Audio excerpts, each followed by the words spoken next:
Cool, guys. Thanks for tuning in. This is Eric here with Guitarsenal. Today we're going to be taking a very quick look at an altered chord. It's going to be a 7th with a flat 13th. If you guys have followed some of the previous videos that we've done, we did one like on the Hendrix chord where we use a dominant 7th with a raised 9th, which gives you this kind of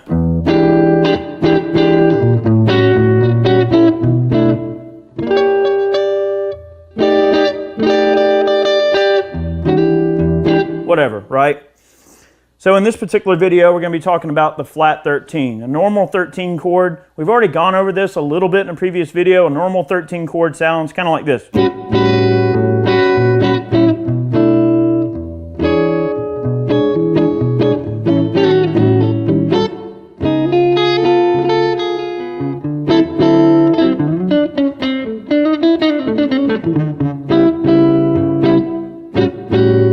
Like this.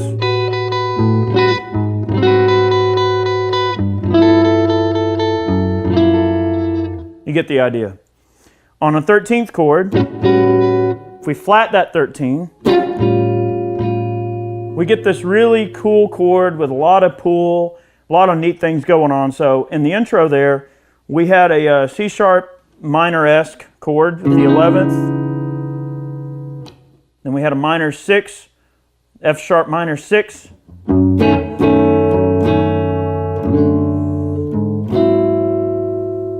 And then an A flat 7, the flatted 13th. Okay, that's our 5 chord. That's how we're going to treat this all the time. For me, I use it very much as a 5 chord. And it can resolve to a major or a minor chord, depending on what the particular tonality of the song calls for. So let's say that, for instance, like we want to do I don't know, some kind of bird bluesy sounding kind of thing, where it's like a...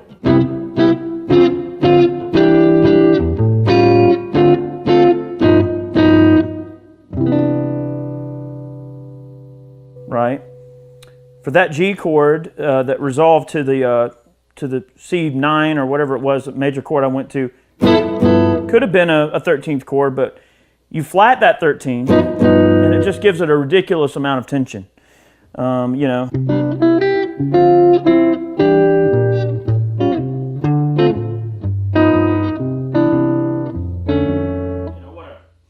So those chords can really go to some strange places depending on what you want it to do, you know.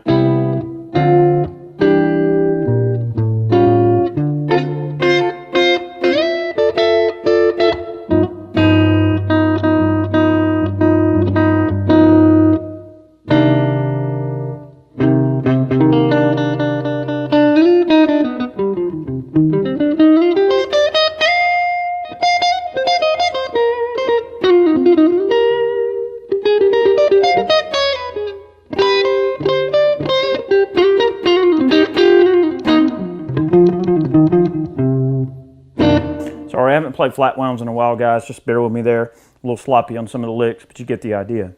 So let's stay in C sharp since that's where we were in the intro.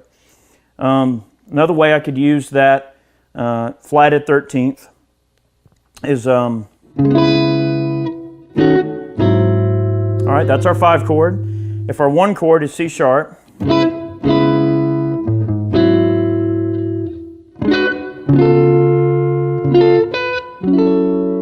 that's our 4 chord.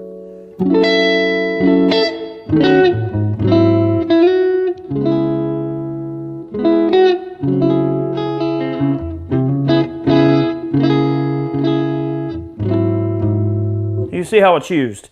So that chord can have a lot of really interesting pull and can take your music to some really different places if that's what the chord, what the piece of music really calls for, that amount of just extreme tension.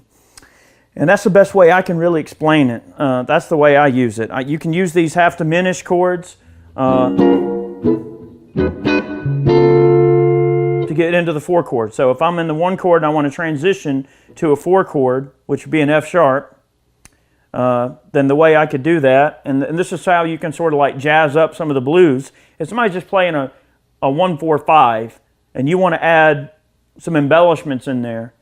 You know, it could almost be more of a, you know,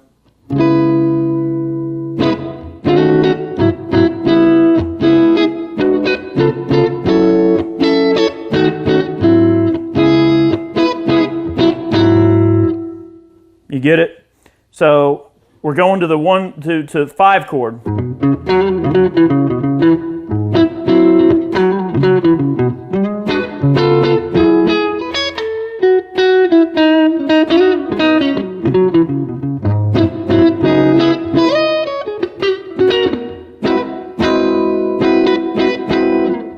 So you get into that sort of stuff. I'm by no means a jazz guitarist, but I wanted to make this video to kind of show you that some of those odd altered chords are out there, and they're not really as hard to integrate into a piece of music as you might think. You know, a lot of folks will tend to read a chord chart and they'll go, okay, well, here's this chord, and then they'll sound it out. I mean, you know.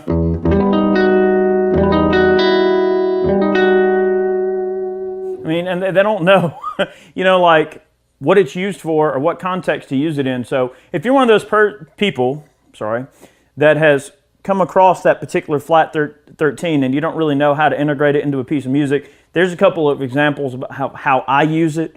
I use it a heck of a lot as a 4 chord, as a turnaround chord. And, you know, that dominant 7th has a lot of musical pull, you know, and everything. So it's just a great way to kind of jazz up a piece of music if you want. So check that out. Maybe integrate it into your playing if you want. Or if you've heard that chord, you're not really sure what it was or where it was coming from or what it's doing. Now maybe you know. So guys, thanks for tuning in. We hope you enjoyed this video. This was just meant to be kind of a quick look at this flatted 13th. We're going to be going over other altered chords and maybe in some other videos and stuff. So let me know if you like this kind of format where we take one chord and sort of go over some examples of how I would use it.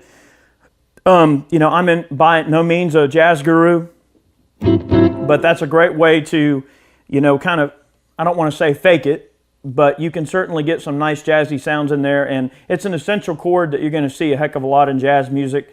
And we hope you guys enjoyed today's video. Remember, we post every Monday and Friday here on Guitarsenal. Make sure you tune into the videos. Really, really appreciate the support from you guys. Have yourselves a great day, and we'll see you next time. All right, so there's your 7th chord, dominant 7th, flatted 9th, or flatted 13th. I'm sorry.